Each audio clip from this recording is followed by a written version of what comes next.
Human connection is the heartbeat of our existence. The ability to truly understand one another is what allows humanity to evolve and move forward together. Now, one way to express our emotions is through art, and one facet of art is music.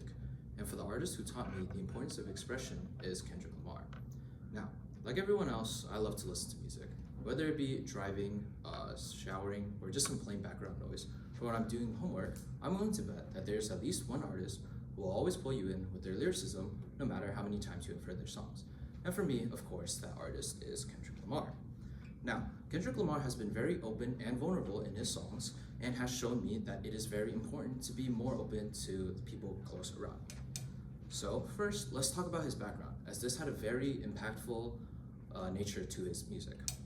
Kendrick, according to the ScienceSurvey.com, Kendrick was born in Compton, Los Angeles, June 17, 1987. Now, Kendrick's father, Kenneth Duckworth, was wrapped up in gang violence when he was young, and just like his father before him, Kendrick was also swept up in gang activities during his younger years. When Kendrick was just 5 years old, he had witnessed a murder in front of his apartment. Now, for a child so young, this was more than just a frightening event. It had left a permanent mark on the way he viewed the world. This was the point that shaped his awareness of the harsh realities around him and would begin to influence the person he would later become. Instead of being trapped in the spiral of violence that was forced upon him since birth, he was able to escape it by using music as a way to help him cope. According to biography.com, Kendrick would process his traumas by writing stories and poems before later turning them into lyrics. He would often rap about his childhood in songs like "Sing About Me, I'm Dying of Thirst" from Good Kid, Mad City. In the song, it is 12 minutes long and is more akin to a short story than it is a song. In the song, he talks about experiences from fellow children that grew up around him and would give graphic details about experiences of young adults trying to survive in a normal, lawless land. Now, understanding a little bit more about his background, we can move on to his inspiring lyricism. As stated by FoxLA.com, back in 2013, Kendrick's best friend, Chad Keaton, was shot and would later die in the hospital due to complications.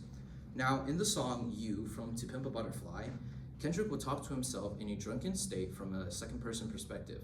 He would bring up his best friend in the song by saying, "You FaceTimed him instead of a hospital visit." By FaceTime, he meant a phone call, and what he means by this is that during the time, Kendrick was on tour and could not visit his friend in the hospital on his deathbed, but he can only give a phone call. Kendrick's willingness to confess his mistakes and struggles in his songs has shown me how powerful it can be to be more open to people close to me. Now, by seeing the effects his words have on me, I have learned to be more open about my own emotions. It can be hard to be vulnerable, but when I listen to the song "You," it reminds me that it is okay to struggle, and it reminds me that being vulnerable is a sign of courage, not weakness. His music has encouraged me to keep pushing myself to be more honest about what I feel, even when it's difficult. In conclusion, I have talked about how Kendrick's own struggles have helped me be more expressive about my own emotions, and how even though Kendrick has had an incredibly harsh childhood, instead of closing himself off to the world, he became more open because of it.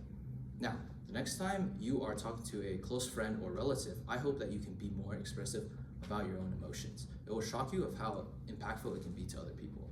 Thank you.